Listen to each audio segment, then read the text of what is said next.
The room was bright, expensive, and full of witnesses. At a charity investor luncheon inside a downtown museum, Jacob lifted his glass and smiled. He told his friends he carried everything alone. He called his wife Sienna Coleman Deadweight. Not cruelly, he insisted, just honestly. Laughter rippled. Phones tilted. Someone recorded. Sienna did not react.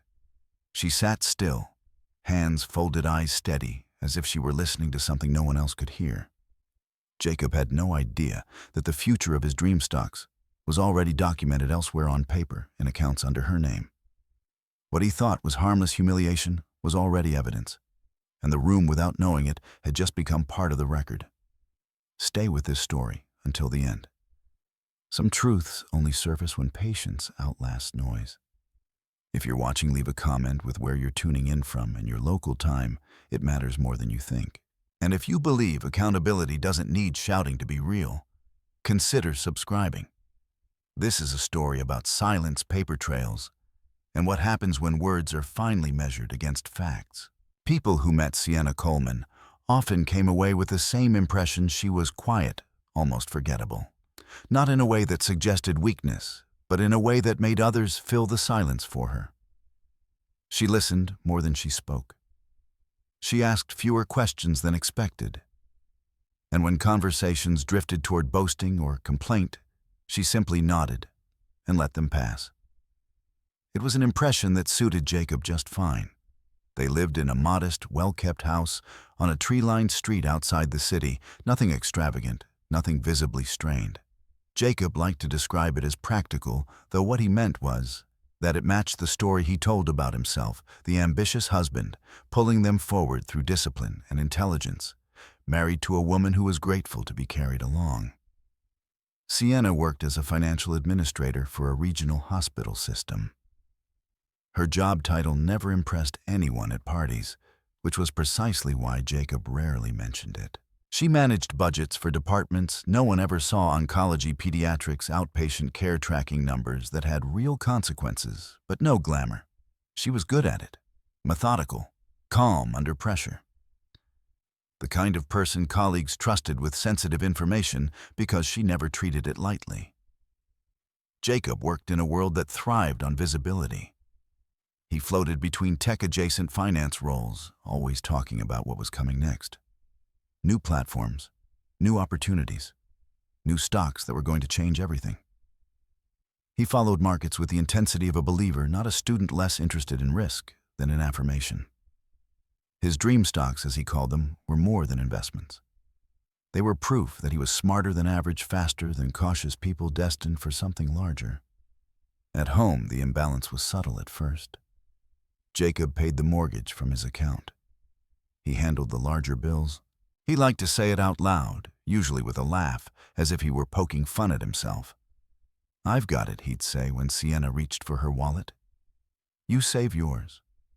Over time, the joke hardened into a pattern.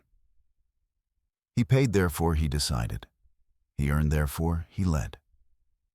Sienna noticed when the language changed, not all at once, but in increments. I turned into mine. We turned into what I built. She did not argue. She had learned long before Jacob that confrontation rarely corrected a narrative already being rehearsed. Instead, she paid attention. She noted dates. She kept emails. She archived bank notifications the way other people archived photos. Jacob mistook her silence for agreement. When friends came over, Jacob performed.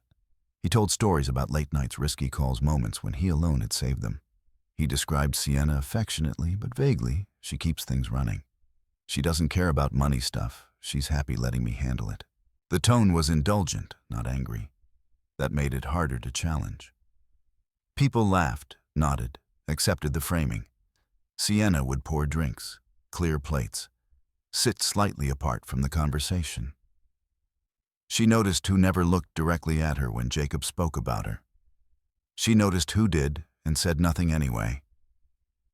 There were moments when Jacob could have asked about her work, about the account statements that arrived quietly each quarter, about the documents she stored in a slim folder inside a locked drawer. But curiosity would have required humility, and Jacob believed he already understood the balance of their marriage.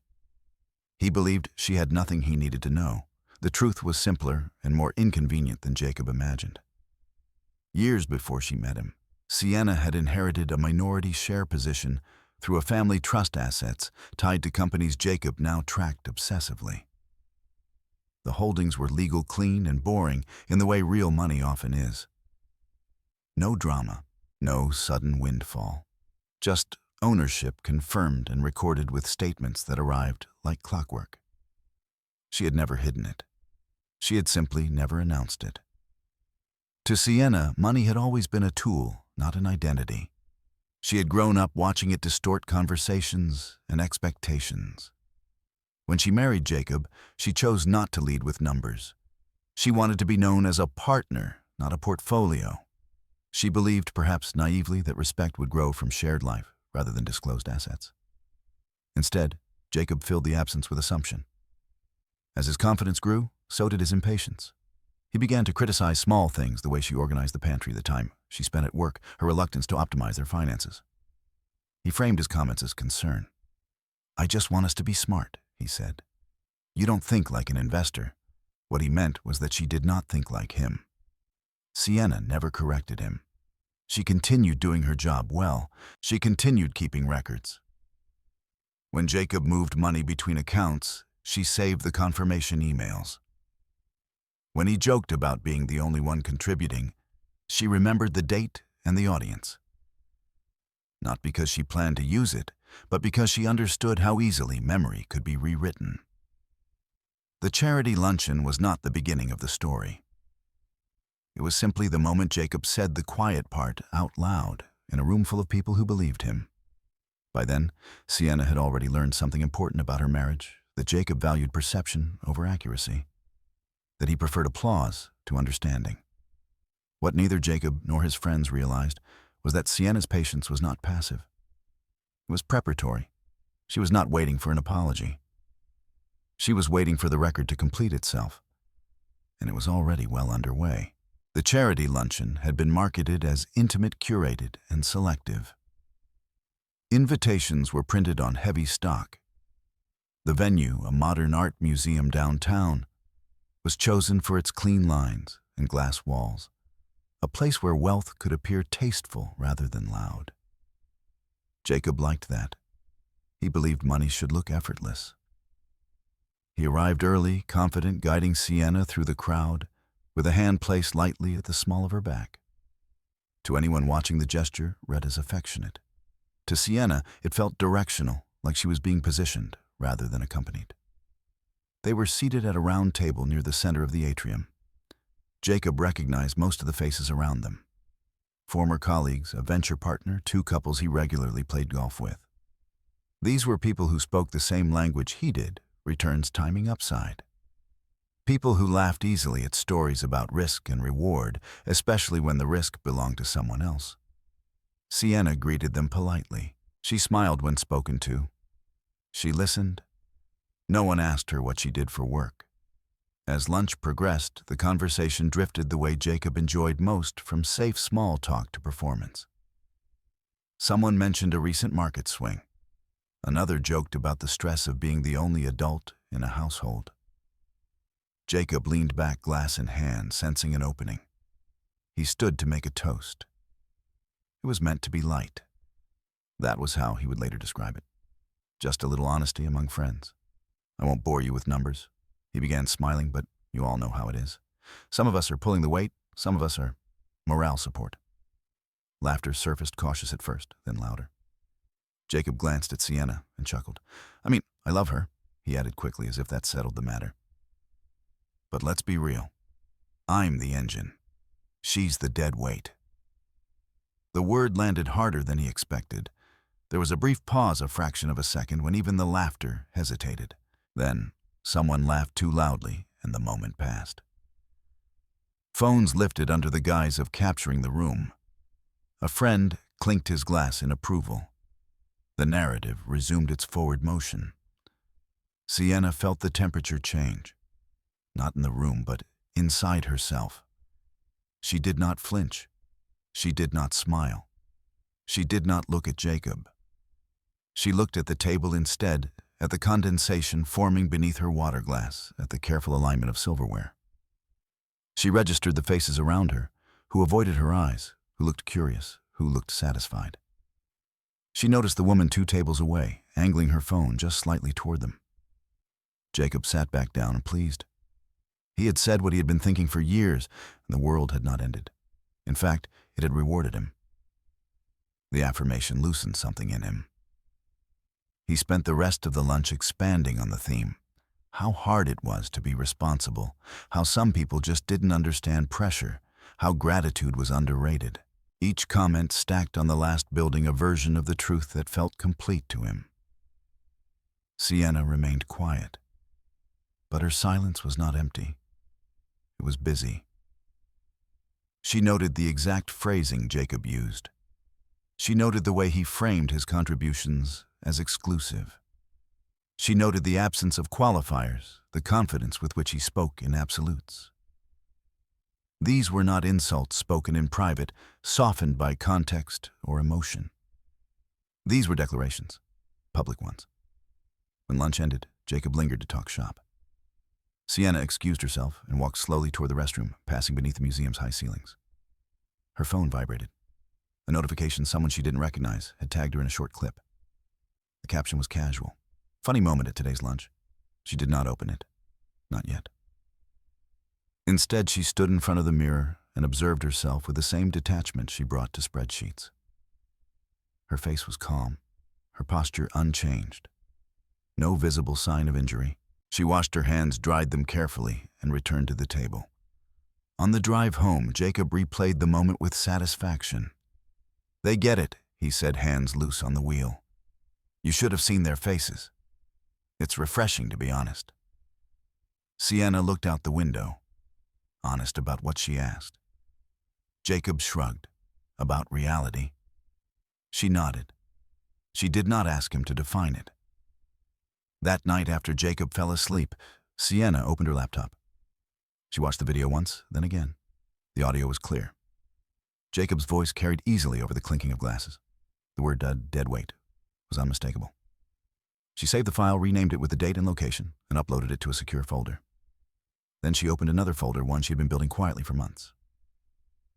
Inside were emails confirming account balances, statements showing ownership percentages, a quarterly notice from a brokerage firm tied to one of Jacob's most frequently discussed stocks. She did not connect the dots yet. She simply made sure they were aligned. Jacob slept soundly, convinced the day had gone well.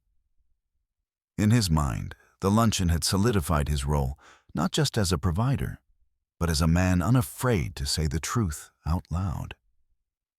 He believed he had established authority. What he did not understand was that authority once claimed publicly could be measured, compared, tested against records that did not care how confidently he spoke. The label he had chosen, Deadweight, was not just cruel, it was specific. It implied dependence. It implied imbalance. And by saying it in front of witnesses, Jacob had turned his private assumption into a public position. Position Sienna knew could be challenged. She closed her laptop and sat for a moment in the quiet of the living room. The house looked the same as it always had. Nothing had shifted outwardly. But something essential had crossed a line. Jacob had given her something she did not ask for and did not need his permission to keep. A record. Jacob never asked where Sienna learned to be so comfortable with numbers. He assumed competence, when he noticed it at all, was incidental, something picked up along the way, like organizing a closet or remembering birthdays.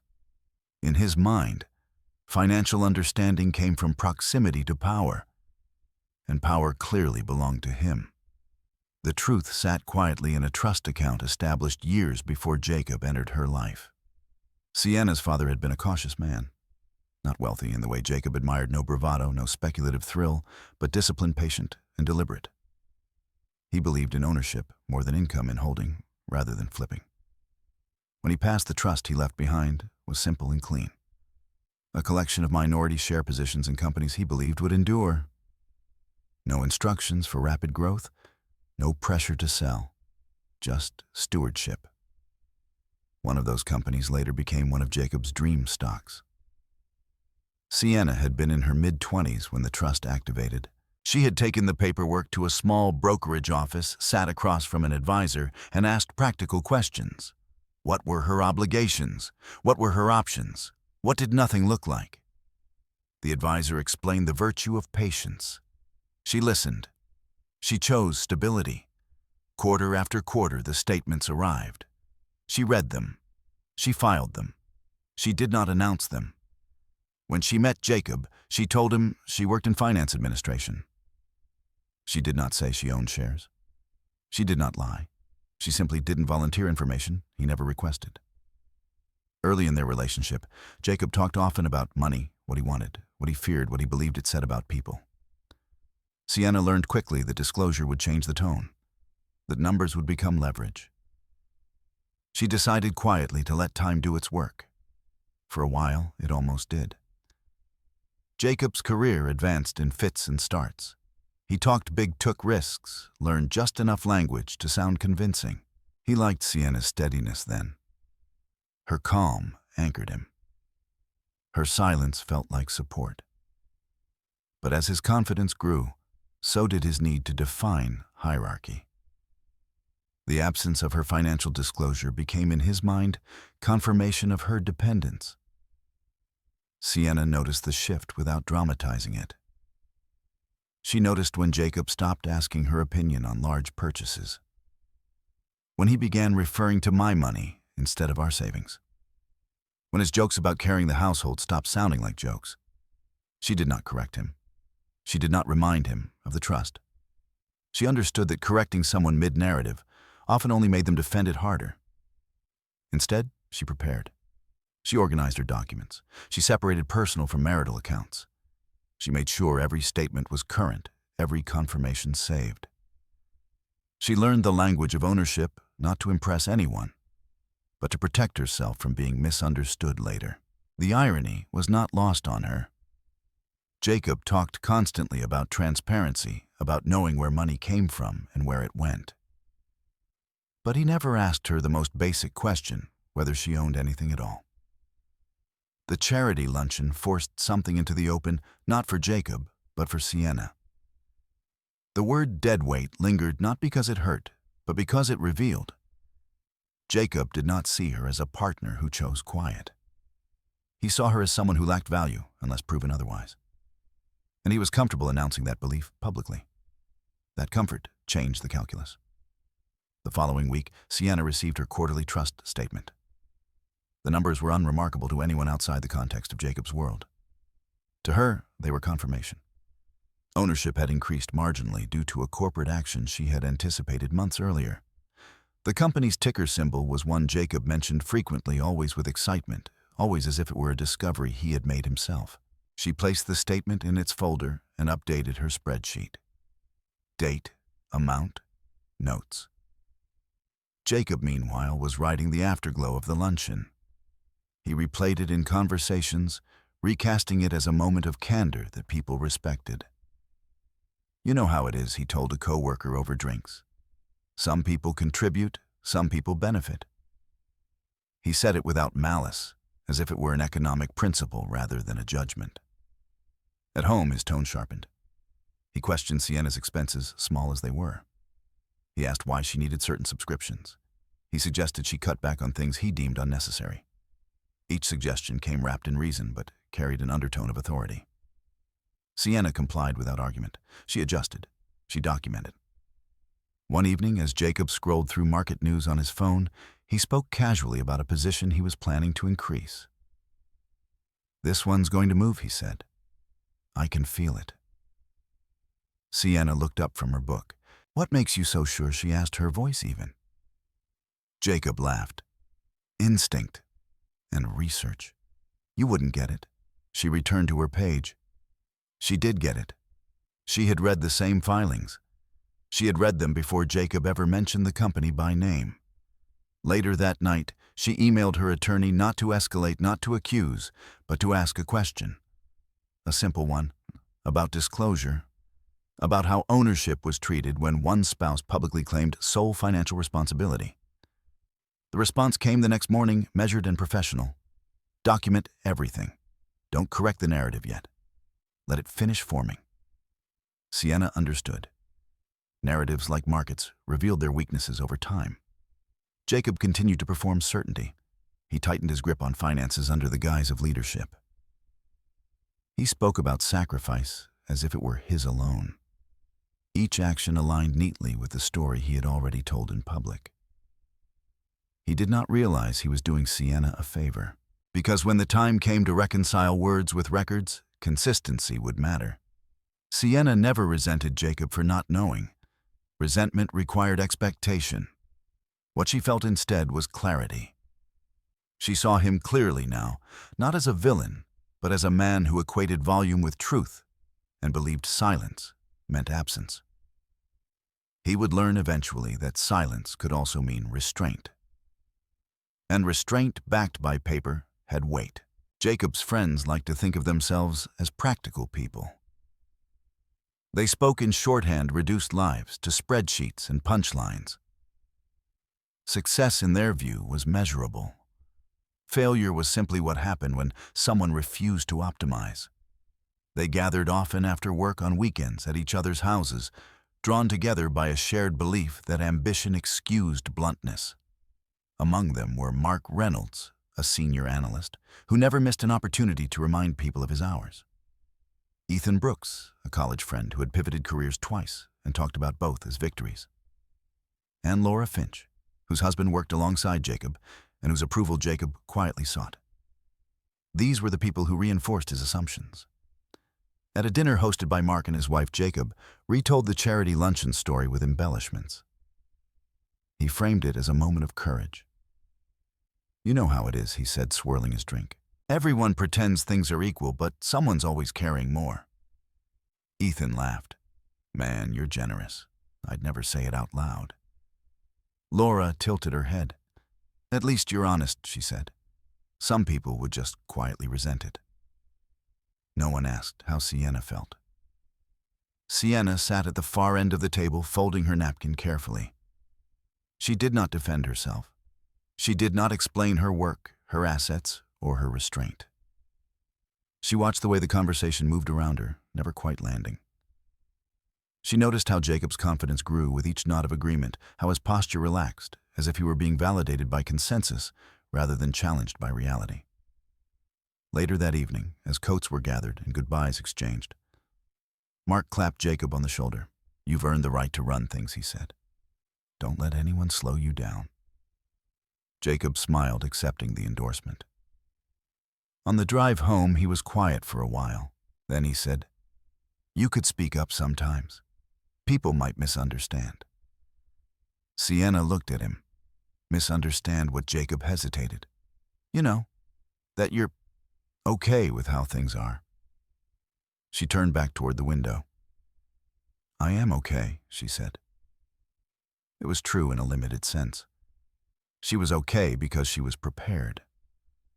Over the next few weeks, the influence of Jacob's circle became more apparent. He began to frame financial decisions as collective wisdom rather than personal choice.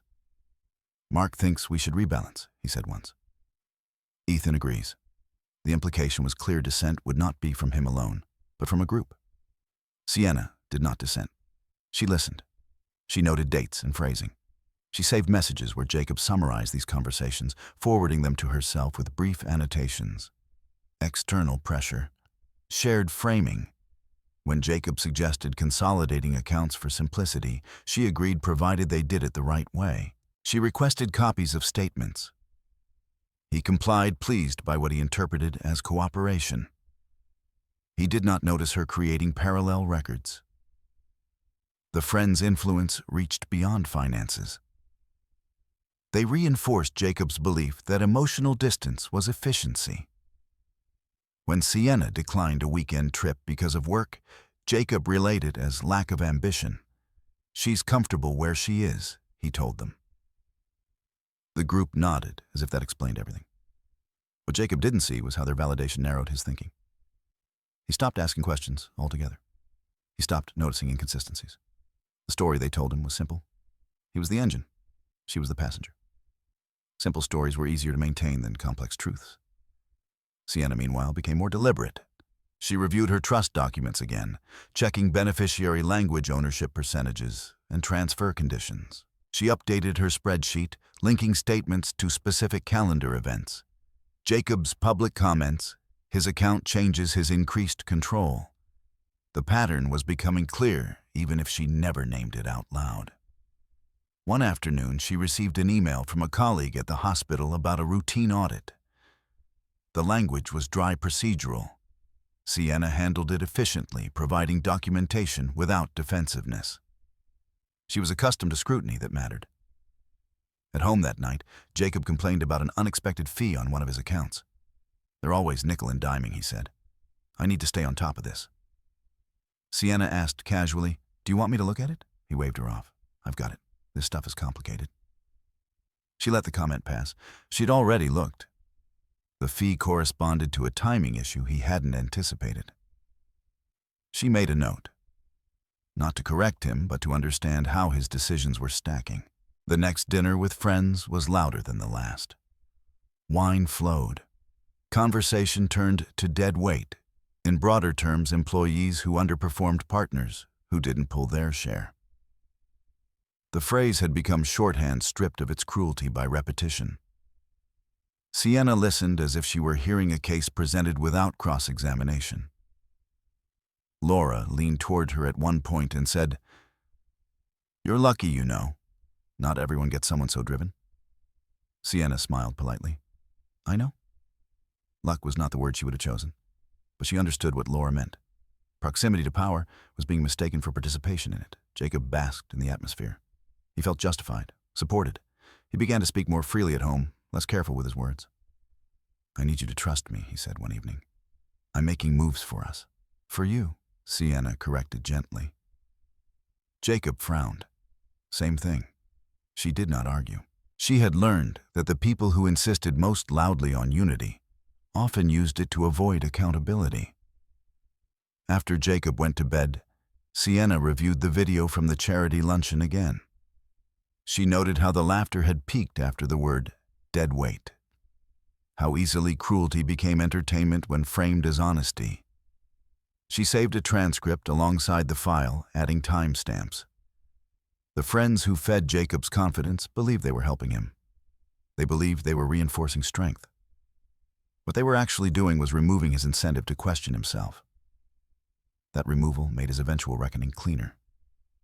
Sienna closed her laptop and sat quietly, the house humming with ordinary sounds. She did not feel angry.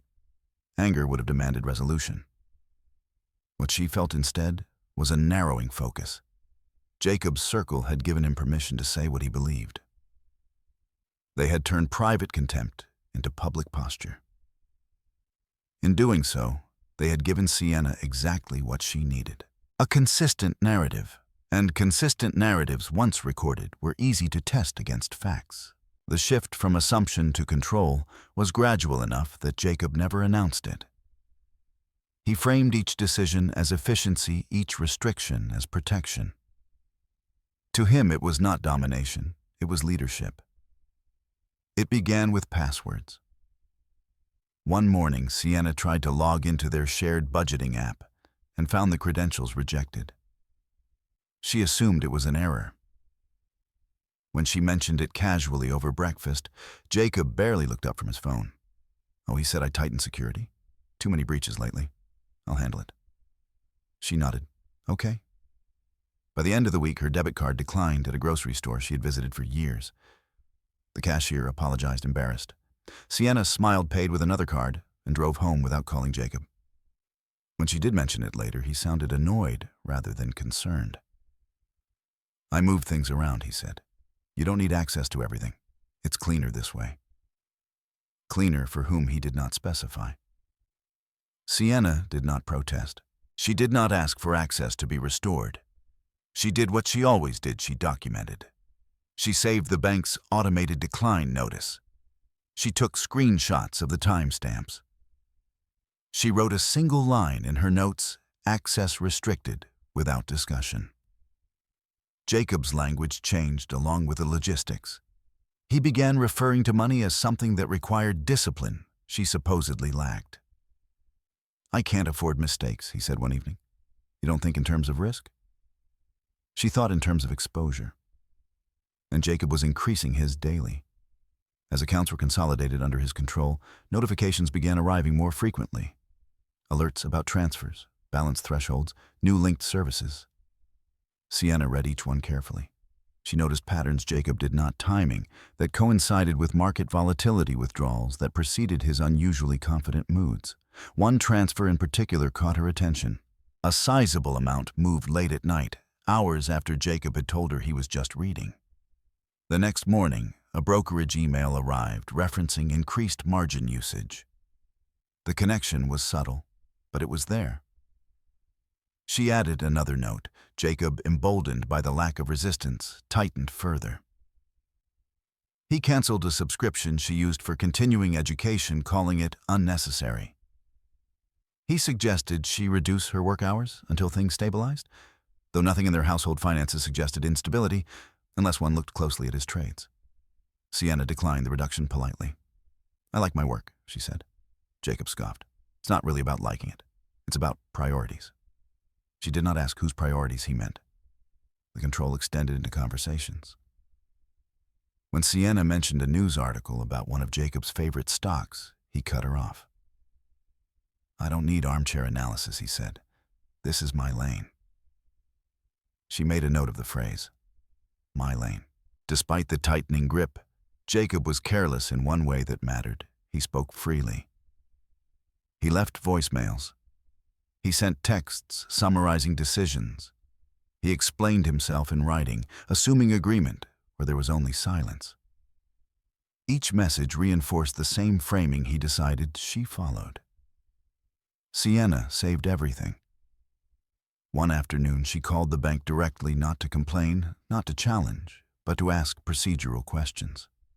What happened when one account holder restricted another's access? What notifications were generated? What records were retained?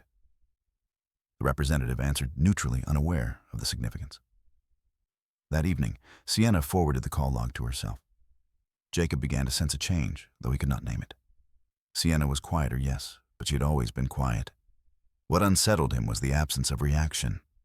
No anger, no pleading, no visible discomfort.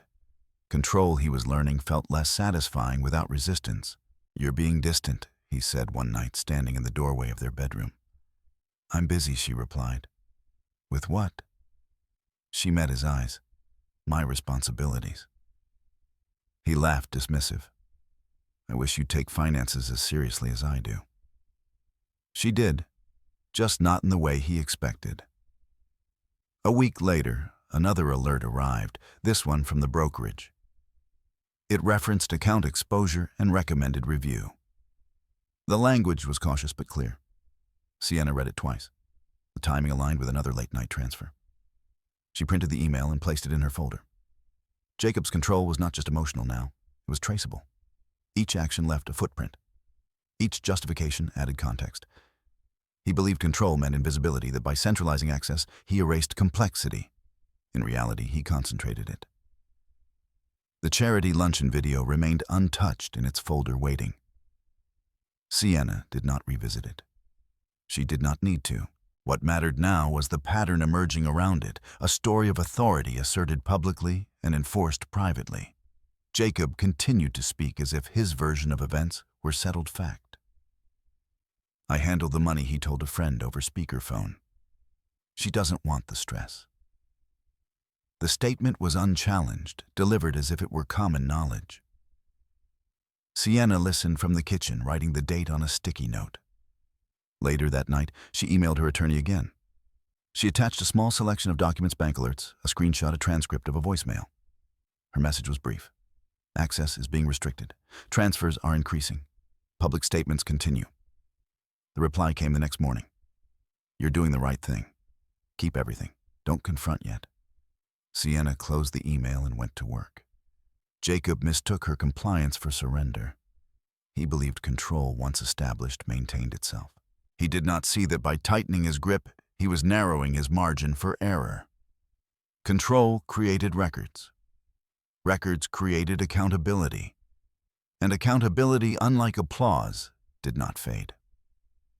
By the end of the month, Sienna's folder was thick. Dates lined up. Emails corroborated alerts. The narrative Jacob had sold of sole responsibility, of unilateral burden, was becoming testable. Sienna did not feel triumphant. Preparation did not feel like victory. It felt like inevitability settling into place. Jacob had wanted to simplify things. He had succeeded. He had made the story very clear. Jacob's obsession with his dream stocks deepened as the margins tightened. What had once been casual enthusiasm hardened into vigilance. He checked prices before brushing his teeth, refreshed charts during dinner, and spoke about windows and timing as if they were weather patterns only he could read. To him, this intensity was proof of commitment. To Sienna, it was exposure. He began narrating his decisions out loud, not to consult her, but to rehearse his certainty. "This one's undervalued," he said one night, pacing the living room with his phone in hand. "Everyone's sleeping on it. I'm not." Sienna listened without comment. She had already read the company's most recent filings, including a footnote about pending regulatory review. She had read it because she always did quietly, thoroughly, without needing the rush Jacob seemed to crave. When he talked about leverage, she heard risk. When he talked about instinct, she heard impatience. Emails from the brokerage became more frequent. Most were automated, phrased carefully to avoid alarm while still flagging concern. "Please review your account exposure. Consider diversification. Be mindful of margin utilization." The words were neutral. The implications were not. Jacob skimmed them, deleting most without opening attachments. "Standard boilerplate," he said when one arrived during breakfast. "They send these to everyone." Sienna noted the time and subject line. She did not correct him. She spent evenings reading not market commentary, but the kind of documents Jacob never mentioned. SEC filings, proxy statements, notices of corporate action. She followed the language patiently, understanding how small shifts in phrasing could signal large changes in obligation. She knew which dates mattered and which were noise. Her trust statements reflected the same patience. Ownership accrued quietly, unaffected by Jacob's mood swings or market theatrics. The shares did not care how loudly anyone believed in them. One afternoon, a compliance reminder arrived from the brokerage addressed to both account holders, but clearly written with Jacob's trading pattern in mind. It referenced blackout periods and the importance of adhering to disclosure rules. The message was polite, but firm. Jacob scoffed. "They're overreacting," he said. "I'm not an insider." Sienna looked up from her laptop. "You've been talking to people," she said mildly. "About positions." "That's not insider trading," he replied quickly. "That's networking." She let the distinction go. She was not there to teach him. She was there to observe. The pressure followed him home from work. When a position dipped unexpectedly, Jacob's mood darkened, and he snapped at small things: dishes left in the sink, lights left on. He framed his irritation as stress. "This is what responsibility looks like," he said. "It's heavy." Sienna absorbed the weight without comment. She understood that stress did not excuse behavior, but it did reveal priorities. Jacob's was no longer stability. It was validation. At a small gathering hosted by Ethan, Jacob spoke animatedly about a potential breakout. He gestured with his glass voice rising. "You have to be early," he said. "That's the whole point." Sienna watched as heads nodded. She noticed how the conversation treated caution as weakness and patience as ignorance. The room rewarded confidence, not accuracy. On the drive home, Jacob asked, "Don't you want more?" Sienna considered the question. "More of what? More upside," he said. "More excitement." She thought of the trust statements, the steady accrual, the quiet certainty of ownership that did not need to announce itself. "I want durability," she said. Jacob laughed. "That's not how you win." She did not argue. She knew that winning in his terms was temporary. The following week, an alert arrived late at night. It was brief, just a notice that account exposure had crossed a threshold requiring review. Sienna read it twice. The numbers aligned with a trade Jacob had mentioned casually earlier that evening, framed as a minor adjustment. She saved the alert and opened her spreadsheet. She added a new column, exposure events. Jacob came to bed restless. "I'm close," he said, staring at the ceiling. "I can feel it." Sienna turned onto her side. She felt something too, not anticipation, but convergence. The gap between Jacob's narrative and the record was narrowing. Another email arrived 2 days later, this one from a different department. It referenced policy, not performance. It reminded account holders of their responsibility to maintain accurate disclosures, especially when representing financial positions publicly. Sienna recognized the significance immediately. Public statements.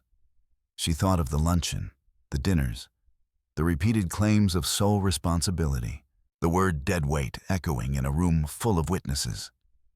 Jacob dismissed the email without reading it in full. "They're covering themselves," he said. "Everyone does." Sienna archived it. She also forwarded it to her attorney, with a short note compliance reminder referencing public representations. The response came back measured as always. "Good. This helps establish context. Continue as you are." Jacob sensed her distance more acutely now. He interpreted it as disinterest. "You don't care about what I'm building," he said one night, frustration sharp in his voice. "I care," Sienna replied. "I just don't perform it." He shook his head. That's the problem. Perhaps it was. Performance had become his currency. Belief without verification. Confidence without constraint. Sienna continued her routines. Work, documentation, reading. She did not rush. She did not provoke. She allowed Jacob's choices to accumulate naturally, like interest compounding undeniable. The dream stocks that consumed his thoughts were no longer dreams to her. They were data points, legal positions, assets with rules and consequences. Jacob believed obsession meant control. He did not see that obsession often blinded people to the systems surrounding them. Systems that recorded, systems that remembered. One evening, as he enthusiastically explained a new angle to Mark over the phone, Sienna listened from the hallway. "I've got this locked," Jacob said. "I'm carrying everything." She wrote down the time. When the call ended, she returned to her desk and updated her files. The pattern was no longer emerging. It was established. Jacob's dream stocks had become the axis around which everything turned. His identity, his authority, his justification. And quietly, steadily, they were becoming the measure by which his words would be weighed. Sienna did not announce that she had hired a lawyer. There was no dramatic phone call, no ultimatum delivered across the kitchen table. The decision was quiet, procedural, and long overdue. She met Daniel Harper on a Tuesday afternoon during her lunch break. His office was small, orderly, and deliberately unflashy. No framed verdicts, no motivational slogans. Just shelves of binders, a conference table scarred by years of note-taking, and a receptionist who spoke softly as if the volume itself could distort meaning. Daniel listened more than he spoke. That more than his credentials told Sienna she had chosen well. She laid out the facts without embellishment. The public statements, the financial restrictions, the alerts, the emails. She handed over a flash drive in a neatly labeled folder. Dates were highlighted. Sources were clear.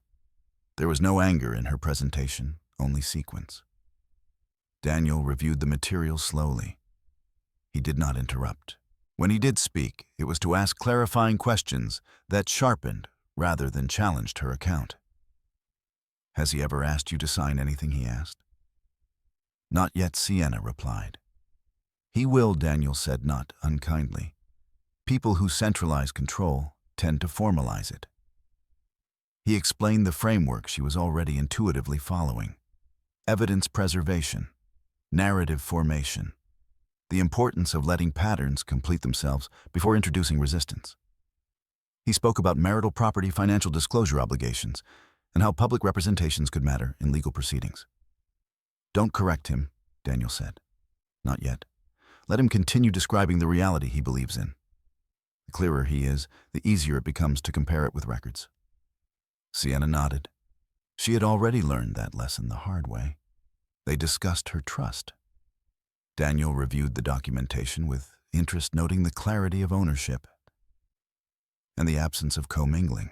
"This is clean," he said. "It stands on its own." He did not promise outcomes. He did not speculate about Jacob's reaction. He focused on process. "Your strength," he said finally, "is that you haven't escalated emotionally. That matters.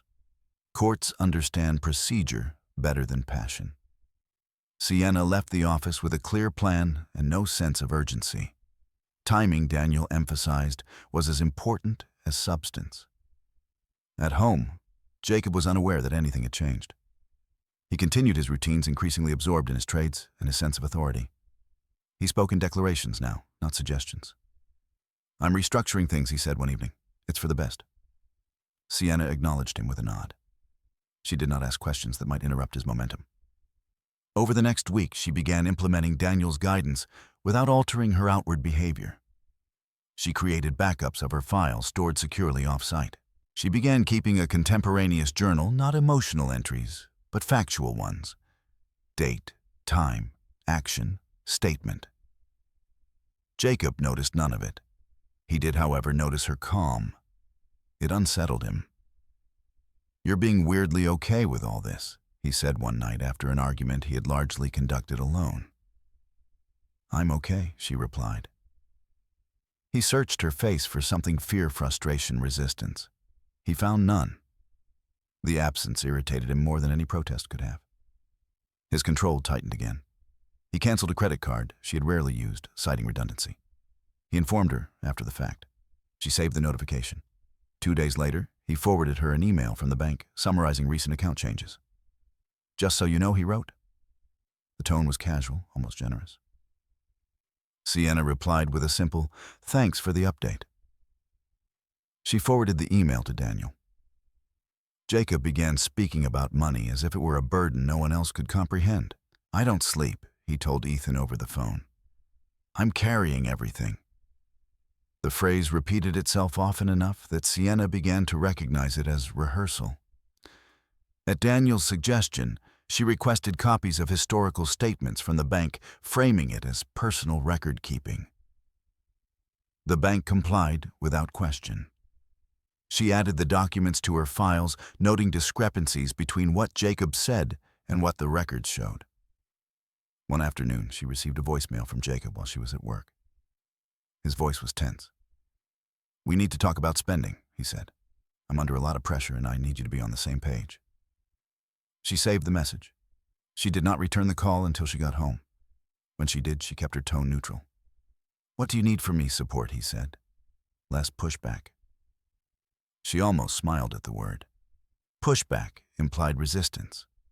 She had offered none. As the weeks passed, Jacob's behavior grew more erratic. He oscillated between confidence and anxiety, reassurance and accusation. He spoke about being misunderstood, about how no one appreciated the weight he carried. The more he spoke, the more he documented himself. Sienna continued meeting Daniel periodically, always briefly, always prepared. Each meeting refined the timeline. Each review clarified what mattered and what did not. "Let the system work," Daniel reminded her. "Your job is to keep the record clean." Jacob, meanwhile, began to sense that something was slipping beyond his control. He could not articulate it. He only knew that his declarations no longer produced the satisfaction they once had. Sienna's silence did not affirm him. It absorbed him. One evening he asked abruptly, "Do you trust me?" Sienna considered the question carefully. "I trust systems," she said. "They're more consistent." He frowned, unsure how to respond. That night, Sienna updated her journal. She attached the voicemail transcript. She added the bank email. She noted the date. Jacob fell asleep, believing he was still steering the course. He did not know that the path had already been mapped quietly, legally, and with no need for confrontation. Sienna had not hired a lawyer to threaten. She had hired one to observe, to interpret, and to prepare. And preparation, once complete, did not require permission. The dinner at Ethan's house was supposed to be casual. No agenda, no speeches, just familiar faces, and the comfortable noise of people who believed they were among their own. The house sat on a quiet street, lights, warm music low. It was the kind of setting that encouraged candor disguised as humor. Jacob arrived energized. He had spent the afternoon watching charts climb and fall in quick succession, his confidence buoyed by the movement itself. Motion to him meant progress. He carried that energy into the room like proof. Sienna followed a step behind, carrying a bottle of wine she had chosen deliberately mid-range, unremarkable safe. She noticed how the conversations shifted when Jacob joined them, how his voice naturally took up space. She also noticed where she was positioned near the edge of the group, close enough to be included, far enough to be overlooked. As dinner unfolded, the talk turned inevitably to money. Someone mentioned layoffs. Someone else joked about inflation. Jacob leaned forward, eager. "You have to stay sharp," he said. "Not everyone's built for pressure." Ethan laughed. "Tell me about it." "Some people just coast." Jacob nodded. "Exactly. Some people benefit without contributing. It's just how it is." Sienna felt the words before she heard them. They were familiar now, part of a pattern Jacob no longer bothered to disguise. She watched the way the table reacted, nods, smirks, a few glances in her direction, quickly redirected. Laura, seated across from her, raised her glass. "To the ones who carry the load," she said lightly. Jacob lifted his glass higher than the rest. "Amen." The moment passed quickly, swallowed by laughter and clinking glassware. But Sienna noticed something else, a phone angled on the sideboard, its lens catching more than the table. Rachel Miller, a friend of Ethan's wife, had been filming intermittently all evening, capturing snippets for social media. She smiled as she recorded, oblivious to context. Jacob continued, emboldened by the attention. "I mean, I don't say it to be harsh," he said. "It's just reality. I handle the finances. I make the decisions. Some people just don't want that responsibility." "Not everyone's wired for it," Mark added. Jacob shrugged, satisfied. "That's fine, as long as we're honest." Sienna took a sip of water. She did not look at the phone. She did not look at Jacob. She focused on the cadence of his voice, the certainty with which he spoke. These were not offhand remarks. They were assertions. When dinner ended, Jacob lingered, energized by the exchange. He replayed parts of the conversation in the car, chuckling to himself. "They get it," he said. "It's refreshing to be around people who understand." Sienna stared out the window. Streetlights passed in steady intervals. Understand what she asked? "That some people carry more," he replied. "That it's okay to admit it." She said nothing. The next morning, a notification appeared on her phone. Rachel had tagged Jacob in a short video clip from the dinner. The caption was playful. "Real talk at Ethan's." Sienna watched the video once, then again. Jacob's voice was clear. The phrases were unmistakable. "I handle the finances. I make the decisions. Some people just don't contribute the same way." She downloaded the clip and saved it with the date and location. Then she transcribed it, noting pauses, laughter, interruptions. She added it to the folder that had begun to feel less like preparation and more like completion. Jacob noticed her quiet attention and misread it as approval. "See," he said later, "people respect honesty." That week, the bank statements arrived. Sienna reviewed them alongside the video transcript. The alignment was precise. On the same days, Jacob claimed sole responsibility funds had moved in ways that contradicted his narrative. Transfers masked as consolidation. Withdrawals framed as necessity. She did not confront him. She did not ask for explanation. She understood now that explanation was unnecessary. Instead, she forwarded the video and transcript to Daniel with a short note, "Second public instance. Statements are consistent," Daniel replied the next morning. "Good. This establishes repetition." Jacob's behavior escalated as his confidence grew. He spoke more openly about future plans, about restructuring finances entirely. "We need to formalize things," he said one evening. "Make it official." Sienna looked up from her notebook. What do you mean, just paperwork? He replied. Nothing major. She nodded. Okay. The ease of her response seemed to unsettle him. You don't have questions, I'm listening, she said. He frowned, then waved it off. We'll talk later. The following weekend, they attended another small gathering, this time at Mark's house. The tone was similar, the jokes sharper. Jacob repeated the same themes almost word for word. Sienna recognized the repetition not as coincidence, but as consolidation. Jacob was rehearsing a version of events he intended to rely on. Again, someone recorded. Again, no one challenged him. On the drive home, Jacob was unusually quiet. When he finally spoke, his voice was edged with irritation. You don't defend me. Sienna turned to him. From what? From them thinking you're passive. She considered the accusation. I'm not passive, she said. I'm patient. He scoffed. Same thing. She let the word settle. Patience had always been misinterpreted by people who mistook noise for strength. That night, Sienna updated her files. 2 videos, 2 transcripts. Dates aligned with bank activity. Public statements reinforced private actions. The story Jacob told was becoming stable enough to test. She did not feel vindicated. Vindication implied conflict. What she felt was readiness. Jacob believed repetition strengthened his position. He did not realize it also strengthened the record. The second public cut was deeper, not because it hurt more, but because it confirmed intent. A single remark could be dismissed as poor judgment. A pattern could not. Sienna closed her laptop and sat quietly in the living room, the house dark except for the glow of a streetlight through the window. She thought about how easily words traveled now, how quickly they were recorded, shared, preserved. Jacob had grown comfortable speaking as if his voice defined reality. Soon, reality would answer.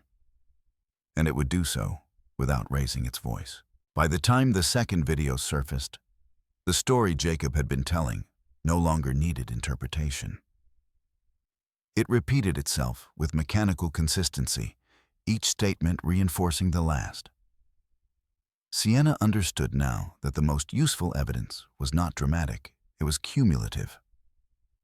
The forensic accounting began quietly. Daniel Harper did not frame it as an investigation. He called it a review. The distinction mattered. Investigations suggested suspicion, reviews suggested routine. Sienna provided access to what she had already organized: bank statements, transaction histories, brokerage alerts, emails, and transcripts. Nothing was edited. Nothing was highlighted for effect. The clarity spoke for itself. The first pattern to emerge was timing. Transfers that Jacob described as housekeeping clustered around market volatility. Increased margin usage followed nights when he spoke most confidently about imminent gains. Alerts labeled routine arrived within hours of public declarations of control. The narrative he performed and the behavior he enacted were not separate. They moved together. Daniel laid the documents side by side. This isn't about whether he took risks, he said. It's about whether he represented reality accurately. Sienna nodded. Accuracy had always been the point. One email in particular drew Daniel's attention. It was a shareholder notice addressed to Sienna through the trust's brokerage dry procedural and easy to overlook. It referenced a forthcoming corporate action requiring acknowledgement by shareholders of record. The company name was one Jacob mentioned frequently, always with a sense of personal ownership. Sienna had read the email carefully when it arrived. She had signed the acknowledgement promptly. She had saved the confirmation. Daniel tapped the page. This establishes standing, he said, and timing. The timing mattered because the notice predated one of Jacob's most emphatic public statements. His claim that he alone carried the financial burden, that all decisions flowed from him. The record said otherwise, not emotionally, legally. Jacob, meanwhile, grew increasingly restless. He sensed pressure but misidentified its source. He blamed markets. He blamed banks. He blamed Sienna's silence. You're distant, he said one night, pacing the living room. I don't know where you are anymore. She looked up from her laptop. I'm here. That's not what I mean, he snapped. You're not engaged. I'm paying attention, she replied. He scoffed. To what? She closed the laptop gently. To patterns. He laughed, sharp and dismissive. You wouldn't understand. She did not correct him. She understood more than he realized, and soon so would others. The bank records grew denser. One account showed repeated short-term transfers that masked exposure. Another revealed fees inconsistent with the stability Jacob claimed. None of it was illegal on its face. That was not the point. The point was representation, what he said versus what he did. Daniel prepared a summary, not an accusation, a timeline. It began with Jacob's first public remark at the charity luncheon. It traced subsequent statements at private gatherings. It overlaid bank activity brokerage alerts and shareholder communications. The result was a clean arc, simple, readable, undeniable. This, Daniel said, sliding the document across the table, is coherence. Judges respond to coherence. Sienna studied the pages. There was no satisfaction in seeing it laid out, only recognition. This was what she had been building toward without naming it. At home, Jacob's behavior intensified. He spoke about making things official more often. He hinted at paperwork. He framed it as protection for both of them. I need to shield us, he said. You don't see the risk. Sienna saw it clearly. He was preparing to formalize control, not because it was necessary, but because he felt it slipping. One evening, a new email arrived. This one from the bank's risk department. It was measured but firm, advising review of account structure and disclosures. Sienna read it carefully. The language referenced consistency between representations and records. She forwarded it to Daniel with a single line. This one matters, Daniel agreed. It indicates external concern, adds weight. Jacob dismissed the email when she mentioned it casually. They're just covering themselves, he said. It explains nothing. Sienna made a note. Dismissal of notice. The days that followed felt suspended, as if the household were holding its breath. Jacob oscillated between charm and irritation. He brought up future plans, investments, trips, upgrades, as if projecting forward could stabilize the present. Sienna responded neutrally. She did not correct him. She did not withdraw. She allowed the record to continue. Another shareholder email arrived, this one confirming dividend allocation. It was small, almost trivial. But it carried her name, her account, her ownership. She printed it and placed it in the folder. Jacob came home late that night, energized. I think I've turned a corner, he said. This next move is the one. She looked at him steadily. I hope it works. Her tone was sincere. She did not wish him failure. She wished him truth. The following morning, Daniel finalized the summary. He did not dramatize it. He did not speculate. He presented it as what it was, a comparison between words and records. From here, he said, we wait for the moment that requires it. What moment is that, Sienna asked. The moment he asks you to sign, Daniel replied. Or the moment a formal process begins. Either way, this will be ready. Sienna returned to her routine. Work, documentation, silence. Jacob believed the tightening circle around him was market pressure. He did not see the procedural gravity forming beneath the surface. He continued to speak freely, confident that repetition equaled truth. The paper trail did not argue with him. It simply accumulated. When the next alert arrived, a minor one easily dismissed, Sienna did not forward it. She did not need to. The pattern was complete. The data no longer needed more points. It had reached sufficiency. Jacob had built his authority on confidence and volume. Sienna had built her position on consistency and record. When the two finally met, there would be no spectacle, only alignment. Jacob chose a quiet Sunday afternoon to present the paperwork. The house was still sunlight filtering through the living room windows, the kind of calm that made difficult conversations feel reasonable by contrast. He placed a thin folder on the coffee table as if it were an afterthought. I've been thinking, he said, sitting across from Sienna. We should formalize things. She glanced at the folder, then back at him. Formalize with our financial arrangement, Jacob replied. Just to keep things clear. It's standard. Everyone does it. Sienna waited. Silence, she had learned, often invited people to explain more than they intended. Jacob continued filling the space. It's not a big deal. It's just a post-nuptial agreement. Protection. For both of us. He smiled, a practiced reassurance. You don't need to worry. She picked up the folder and flipped through the pages slowly. The document was neatly drafted, professional in tone, dense with clauses. It framed Jacob's income as primary, his decisions, as managerial, her role as supportive. It described assets in ways that blurred distinctions, grouping ownership under broad language that favored control over clarity. Sienna closed the folder. I'll need time to review this, she said. Jacob frowned. It's straightforward. I still need time, she replied evenly. He shifted in his seat. I don't want this to become a thing. She met his eyes. It won't. I'll review it. The calmness of her response unsettled him. He had expected resistance or relief, some emotional marker attaching her to the outcome. Instead, she treated the document as what it was, information requiring consideration. That evening, after Jacob went to bed, Sienna scanned the agreement page by page. She did not annotate it herself. She forwarded it to Daniel Harper with a brief message, draft received. Please review.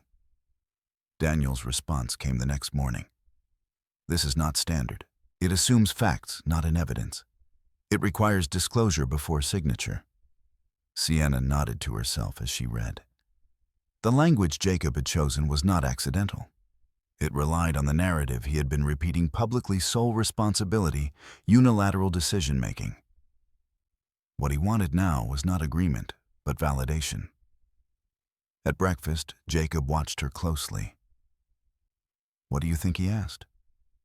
I'm having it reviewed, she said. His jaw tightened. By who? A lawyer? The word landed heavily. Why? He demanded. You don't need that, I do, Sienna replied. For clarity. Jacob stood abruptly. This feels unnecessary. Then it should hold up, she said gently. He stared at her, searching for an angle. I'm trying to protect us, he said. You're making this adversarial. Sienna did not rise to the accusation. I'm making sure it's accurate. That word, accurate, hung between them. Over the next few days, Jacob grew restless. He sent follow-up texts asking when she would sign. He reframed urgency as concern. We should get this done. It's better not to wait. Each message carried an undertone of pressure. Sienna responded politely and without commitment. I'm reviewing. I'll let you know. Daniel's formal review arrived midweek. It was thorough and unemotional. He flagged assumptions, noted omissions, and highlighted the lack of full financial disclosure. He recommended requesting complete records before any discussion of signature. Sienna forwarded Daniel's summary to Jacob with a short note. My attorney has questions. We'll need full disclosure to proceed. Jacob's reply was immediate. This is overkill. She did not respond right away. That evening, Jacob confronted her. Why are you doing this? He asked, pacing the living room. You know I handle everything. That's what you say, Sienna replied. This document needs to reflect reality. He stopped pacing. It does. Then disclosure won't be a problem, she said. The conversation ended without resolution. Jacob retreated into silence, which for him was more volatile than anger. He avoided eye contact. He withdrew into his phone. The next morning, he left early without saying goodbye. Sienna continued her routine. She updated her journal with the date the document was presented, the language used, the messages exchanged. She attached screenshots. She did not editorialize. 2 days later, Jacob sent another email, this one with an attachment. Additional pages. Clarifications, he wrote. The changes were superficial, the assumptions intact. Sienna forwarded the email to Daniel. Daniel replied with a single sentence. This strengthens the coercion argument. Jacob was not aware that he was building one. That weekend, he attempted a softer approach. He cooked dinner, poured wine, spoke about the future as if it were shared terrain. I just want us aligned, he said. I don't want misunderstandings. Sienna listened. When he finished, she said alignment requires the same facts. He exhaled sharply. You're being difficult. She shook her head. I'm being careful. The distinction mattered. On Monday morning, Sienna received another bank alert, minor routine, but consistent with the pattern. She saved it. She forwarded it. She added it to the timeline. Jacob continued to press. He framed delay as disloyalty. People will think something's wrong, he said. Who's Sienna asked. My lawyer, he replied, then corrected himself. I mean no one. It's just better to be proactive. Sienna recognized the slip. She noted it. By the end of the week, Daniel advised her to stop responding substantively. Let him continue communicating. We have what we need. Sienna complied. Jacob's frustration grew. He left voicemails that oscillated between reassurance and irritation. I'm trying to help us, he said in one. Why are you making this harder than it needs to be? She saved them all. What Jacob did not understand was that his insistence revealed something essential. He was not seeking mutual protection. He was seeking confirmation. A signature would not have secured fairness. It would have legitimized the imbalance he had been asserting all along. Sienna never raised her voice. She never accused him. She simply allowed the process to unfold. By asking her to sign, Jacob had crossed from assumption into action. He had put his narrative on paper, and paper, unlike performance, could be examined. The alert arrived on a Thursday morning, quiet and precise, the way systems announced trouble without emotion. Sienna was at her desk at the hospital when her phone vibrated. The subject line was neutral account notification, the kind most people skimmed and dismissed. She opened it anyway. The message was brief.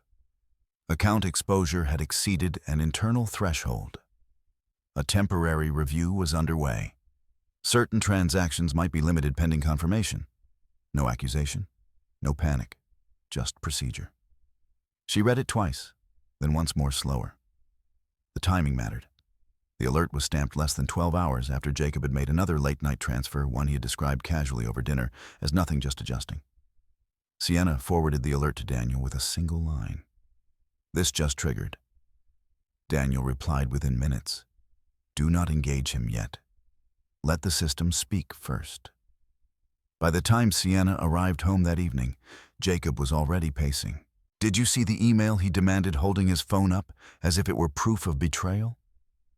Yes, Sienna said calmly, setting her bag down. This is exactly what I've been talking about, he snapped. Pressure, interference. They're overreacting. She waited. Jacob continued, words spilling faster now.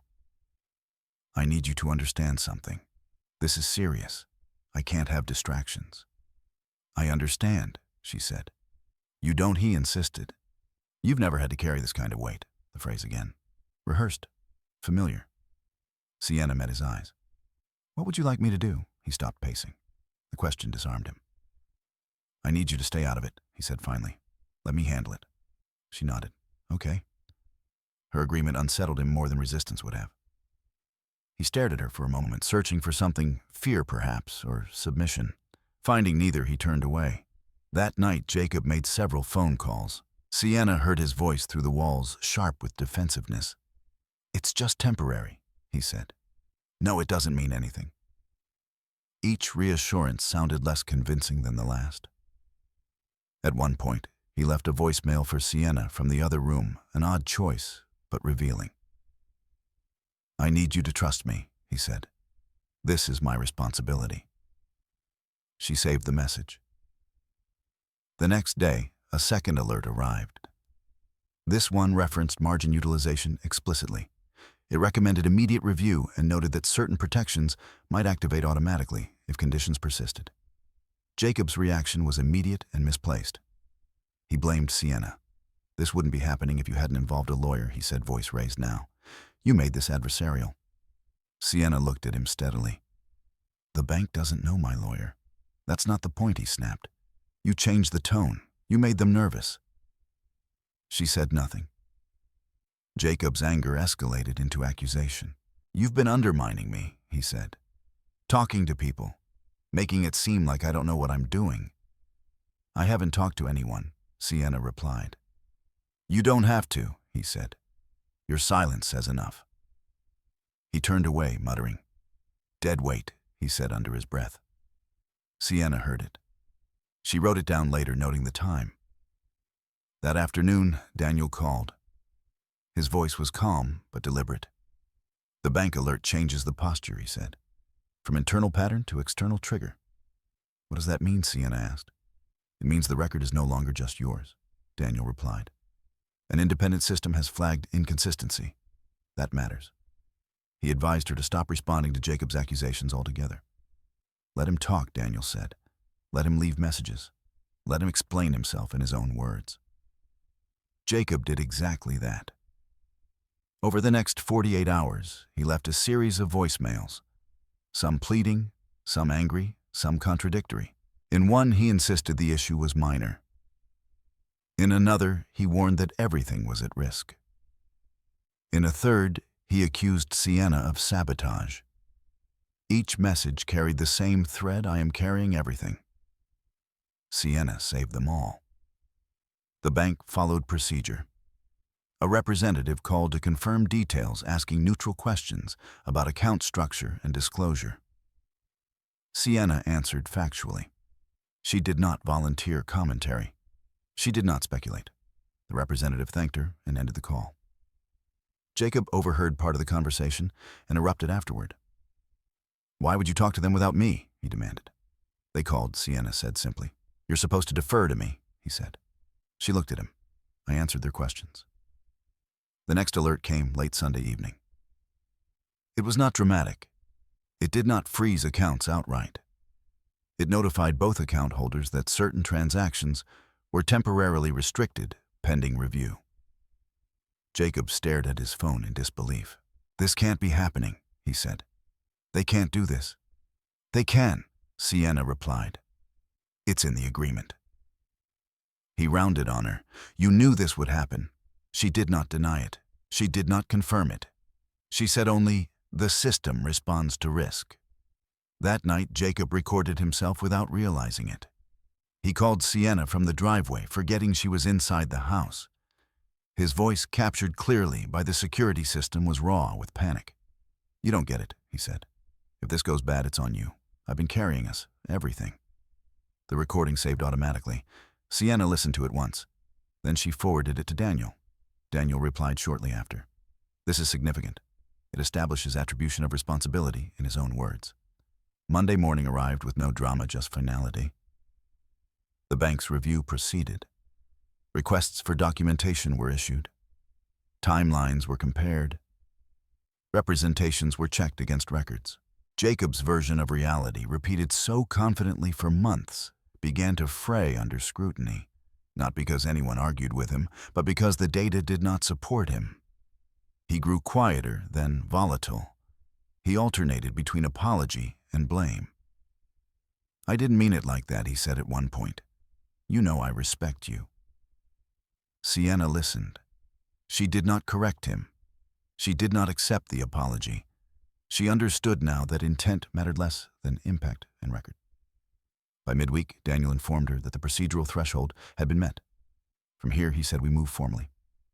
Sienna felt no surge of triumph, only relief. The waiting was over. Jacob sat at the kitchen table that evening, head in his hands. I don't know how this happened, he said quietly. Sienna looked at him, not with anger, not with pity, but with clarity. It happened the way systems work, she said. Step by step. He did not respond. The bank alerts had done what confrontation never could. They had stripped emotion from the equation and replaced it with process. Jacob had spent months performing authority. Now authority was being measured. And measurement, once begun, did not stop until it reached a conclusion. The filing was uneventful, which was exactly the point. Sienna signed the authorization documents in Daniel Harper's office on a gray Wednesday morning. No raised voices, no dramatic pauses. Just initials placed where indicated signatures aligned with dates, copies scanned and archived. The language was formal, restrained, and precise. It did not accuse. It requested. Petitions were filed. Temporary orders were requested. Financial disclosures were formally demanded. Procedure began. Daniel explained each step without urgency. This doesn't escalate the conflict, he said. It channels it. From now on, communication runs through process, not impulse. Sienna nodded. She had been ready for this longer than anyone realized. Jacob received notice later that afternoon. The envelope was thin, official, unmistakable. He opened it standing in the kitchen, scanning the first page with growing disbelief. "This is a mistake," he said aloud, as if volume might correct it. Sienna was in the next room. She did not respond. The notice did not threaten. It did not shame. It outlined deadlines. It requested disclosures. It cited statutes. Jacob read it twice, then a third time, searching for something personal, an insult, a provocation. There was none. What unsettled him most was the tone. It did not match the drama he felt. It treated his situation as administrative. He called Daniel immediately, leaving a message that tried to sound composed. "There's been a misunderstanding," he said. "We can resolve this privately."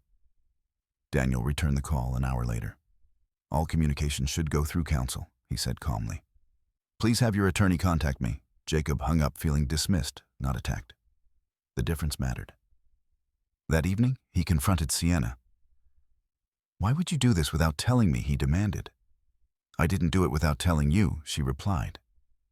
"I did it without arguing." He laughed bitterly. "You're trying to embarrass me." "I'm following procedure," she said.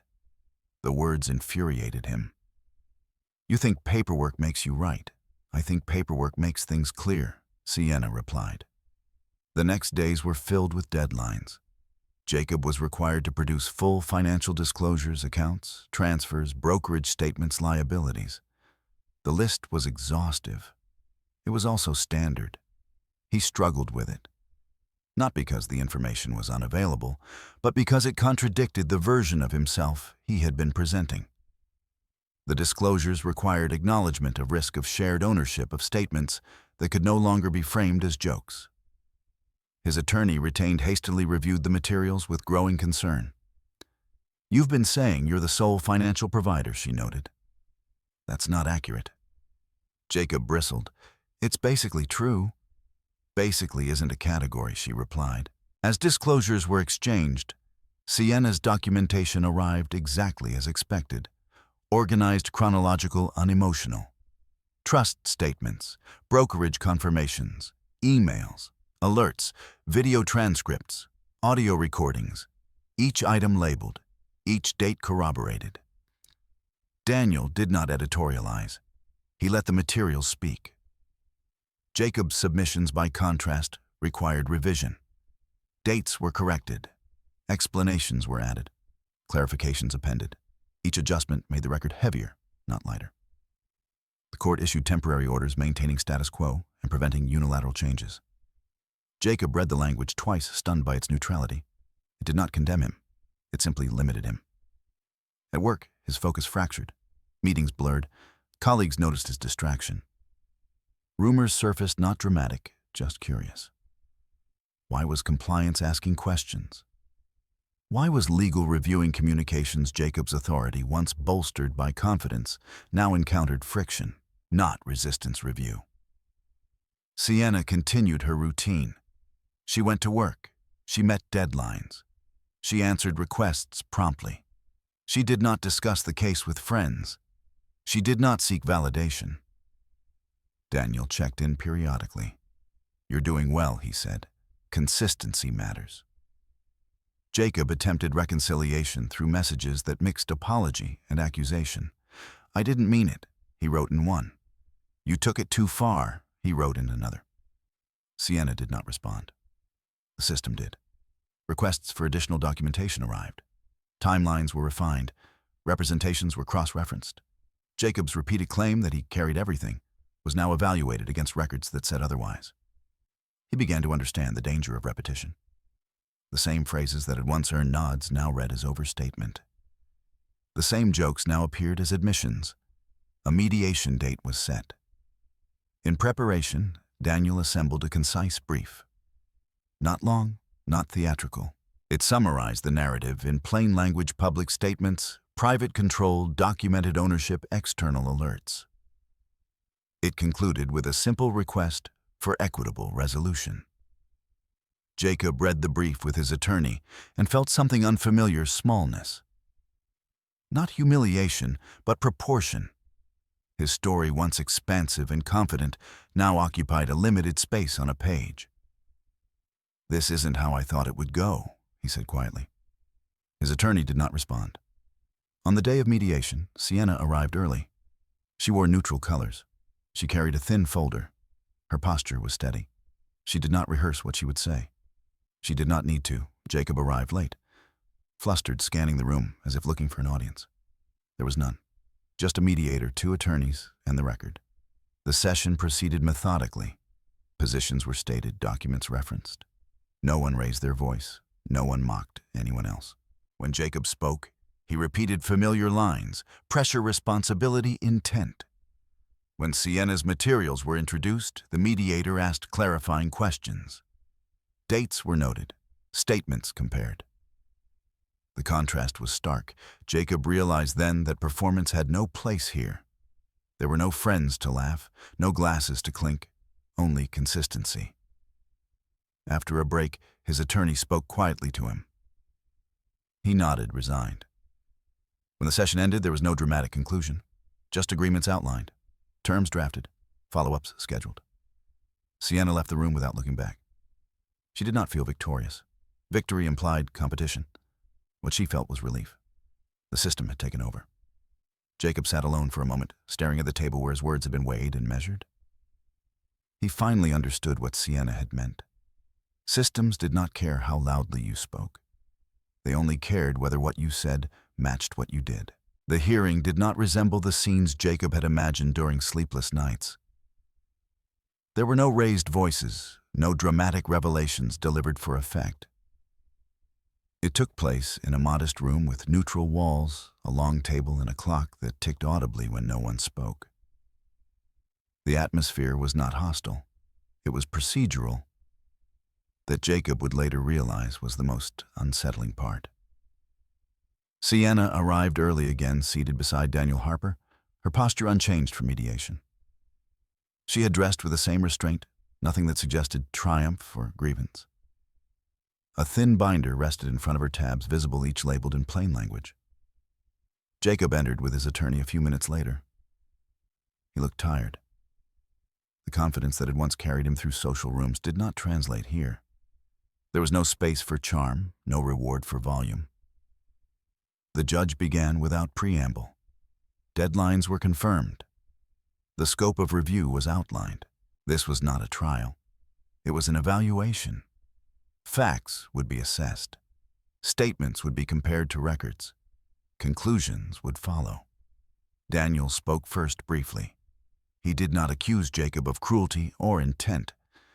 He described a pattern: public statements asserting sole financial responsibility, private actions restricting access, documented ownership held independently by Sienna, and external alerts triggered by account activity.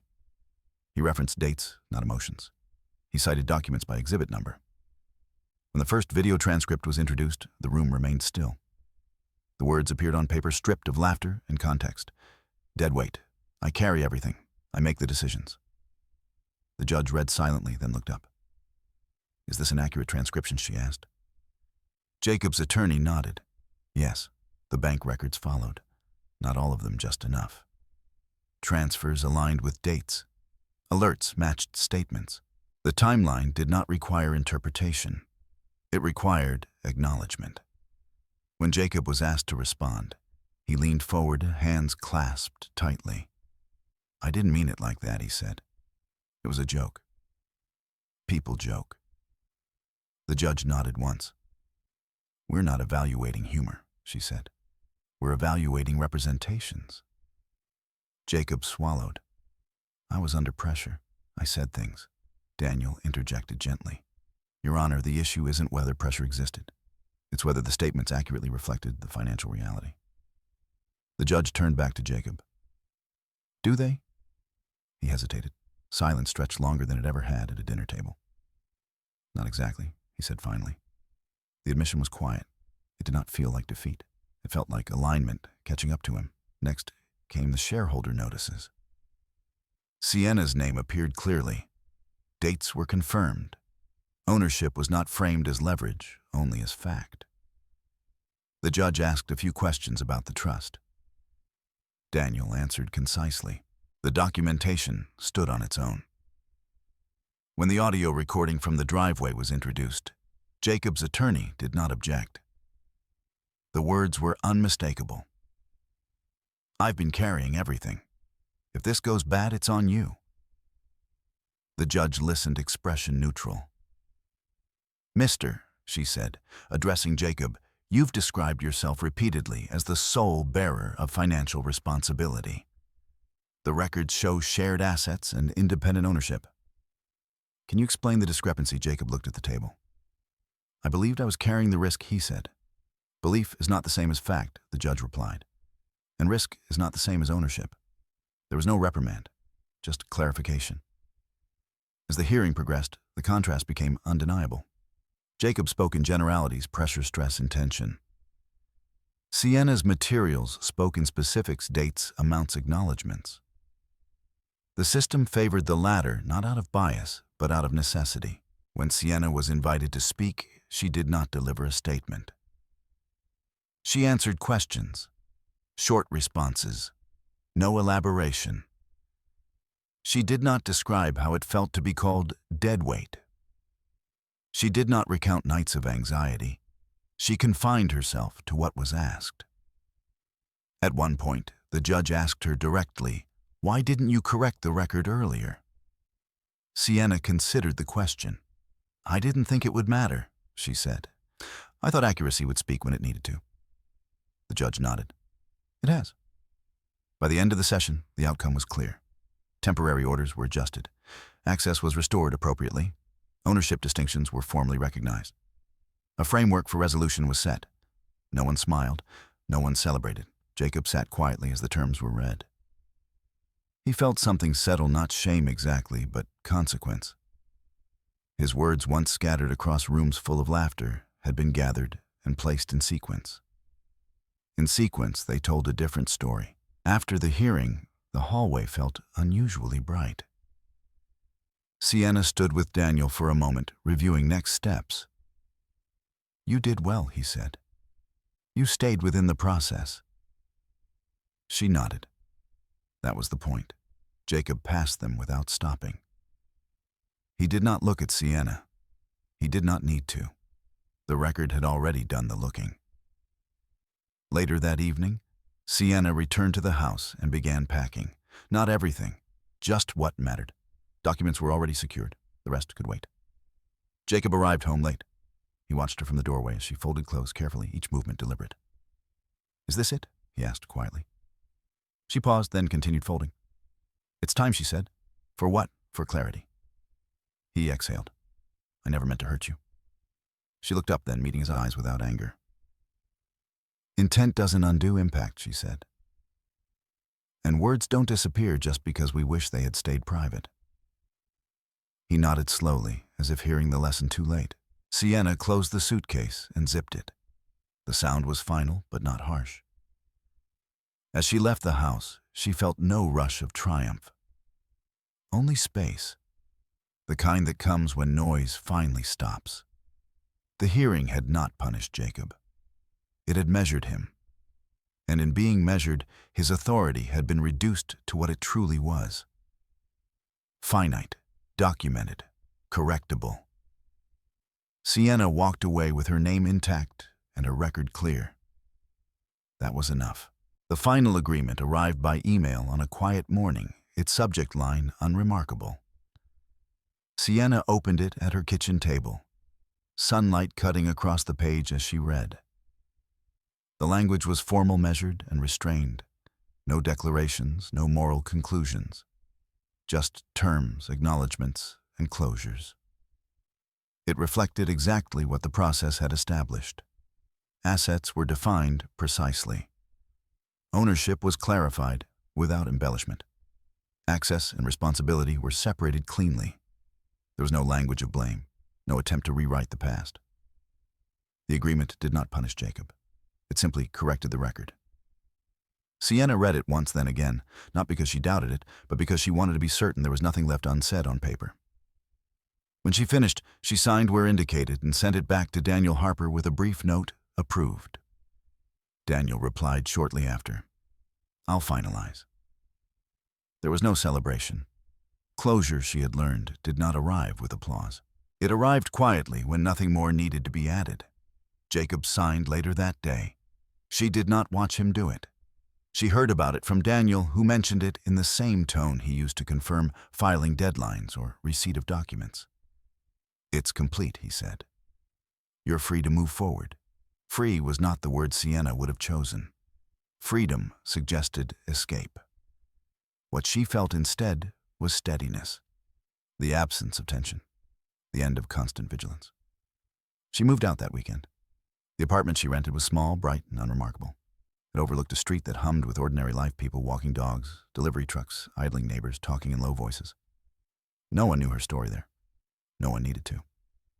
She unpacked slowly, clothes first, then books, then the slim folders that had accompanied her through the past year. She placed them in a drawer and closed it gently. Jacob called once late in the evening. She let it go to voicemail. "I don't know how we got here." His voice said quieter than she had ever heard it.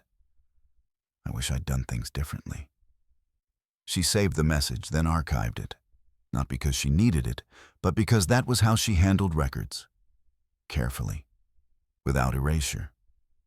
At work, nothing changed.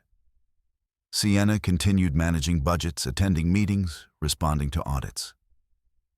Her colleagues noticed nothing except that she seemed lighter, more present. No one asked questions. She did not offer explanations. Jacob's consequences unfolded without spectacle. The compliance review at his firm concluded with recommendations, additional oversight restrictions, reputational caution. He was not fired. He was not publicly shamed. But doors closed quietly. Conversations shifted. Invitations slowed. The authority he once projected no longer landed the same way. People did not confront him. They adjusted around him. He learned slowly that confidence without credibility did not travel far. Sienna heard about these changes indirectly through mutual acquaintances who spoke carefully as if unsure which version of the story she carried. She listened without comment. Jacob's outcomes were no longer hers to manage. One afternoon, months later, Sienna received a routine shareholder update from the trust's brokerage. It outlined performance dividends and upcoming disclosures. She read it, signed where required, and filed it away. The shares remained what they had always been: quiet, durable, indifferent to narrative. She thought briefly of the luncheon, of the word "deadweight," spoken so easily into a room full of laughter. She did not feel anger. Time had thinned it to clarity. The word had never described her. It had described how little Jacob understood the weight of what he was saying. Sienna did not correct him then. She had let the system do it later. On a Sunday morning, she took a walk through a park near her apartment. Families passed her. Joggers moved in steady rhythm. Life continued uninterested in past performances. She sat on a bench and watched the light shift through the trees. Quiet strength, she had learned, was not loud. It did not announce itself or demand recognition. It prepared. It observed. It documented.